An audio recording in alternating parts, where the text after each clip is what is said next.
Alors, donc, si j'ai bien compris, vous n'avez pas fait Imra? Non, je ne l'ai pas fait. Voilà, je note que ça n'a rien changé hein, à votre humilité. Non, non, mais c'est pas de l'humilité. Je dis bien, nous avons trouvé un artiste qui était prêt. Et d'ailleurs, il a dit sur un plateau de télé, il a dit le jour que moi je vais monter, je vais aller au Palais de la Culture, ce jour-là, Michael Jackson va se lever. Mais quand il le disait, c'était pas.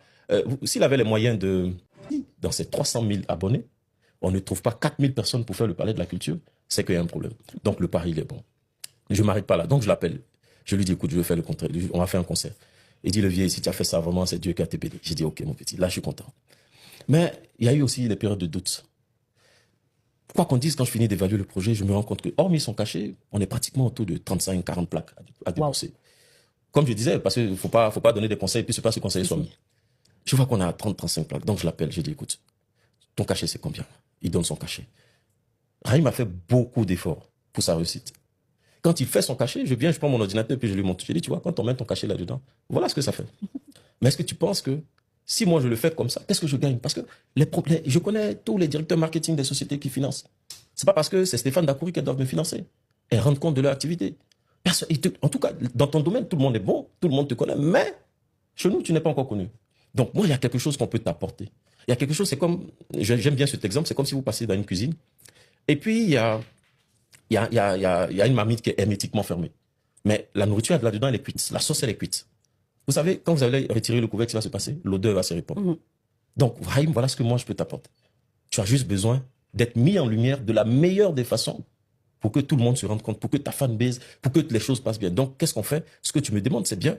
Même pour toi-même, voilà. Raïm n'a pas discuté une seconde. Il dit, le vieux, allons-y. Mais la peur ne s'est pas arrêtée là.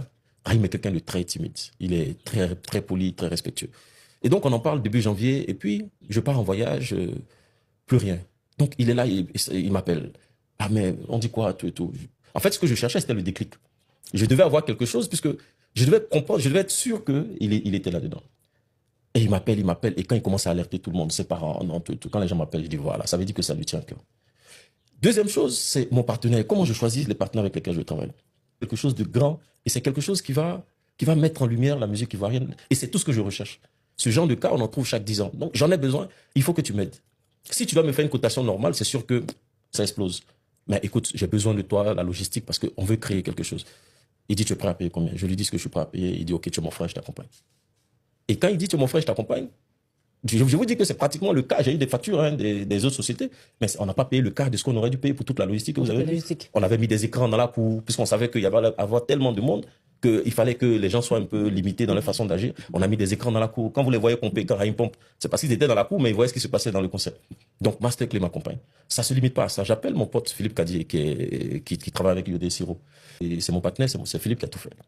Donc, je dis, écoute, on a Masterclé et on a Nati. Il dit, c'est qui? Je dis, il s'appelle Imra. Il dit, c'est qui? J'ai dit, non, voilà. Donc, j'envoie le lien. Il regarde, il dit, mais l'enfant est bon. J'envoie quelques vidéos de lui. Oh, mais c'est un Américain. Je dis, non, c'est un bon Ivoirien même. C'est un bon Ivoirien. Et je lui explique tout ce qu'on lui dit. Mais c'est passé, on est bien engagé, on se lance. Et puis un jour, des personnes qui sont en charge, vraiment des personnes haut placées dans la musique ivoirienne, tout et tout, essaient de décourager un peu mon pote. Non, ça là, ça va rien donner. Voilà. Bon, je dirais pas qu'ils l'ont convaincu, mais ils l'ont fait douter un peu. Là, on est toujours dans la période des doutes. Donc, ils l'ont fait douter. Voilà Philippe qui vient me voir. Joe, cette affaire-là, on fait comment? C'est bizarre parce que, voilà, j'ai dit, écoute Philippe, il dit oui. Je dis, lis le dossier. C'est nous, on a écrit le dossier. Hein. Tout ce qu'ils disent là, nous, on a déjà écrit. On dit que les jeunes, sa fanbase n'a pas les moyens d'acheter. Donc, les tickets seront 10 000 et 20 000. On dit qu'il n'est pas connu de toute la Côte d'Ivoire. Donc, les décideurs dans la société. On dit qu'on n'est pas venu pour créer de l'argent, mais on veut créer quelque chose. Donc, ils t'ont rien appris. C'est là c'est ce jour-là qu'on a trouvé la signature du concert. On a mis ensemble, nous conjuguons le futur au présent. Il dit, tu vois, eux, ils sont là. Pour l'instant, ils ne savent rien. Et c'est tellement normal, il faut les comprendre. Ils ont raison de douter, puisque attends, est-ce qu'on peut surprendre quelqu'un qui dort pas? C'est parce qu'ils n'ont pas la même vision de nous qu'ils ont ce comportement. Donc, rassure-toi, quand on va finir le concert, vous allez voir ce que ça va donner. Et aujourd'hui, c'est quoi? Moins d'1 an après, Raïm a fait rentrer la Côte d'Ivoire dans le top 70 des artistes les plus écoutés au monde. C'est ça. Nous étions là pour une vision. Nous n'étions pas là.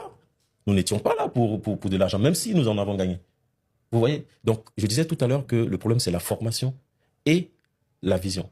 Moi, je suis formé à la gestion des projets. Je suis formé au calcul de rentabilité.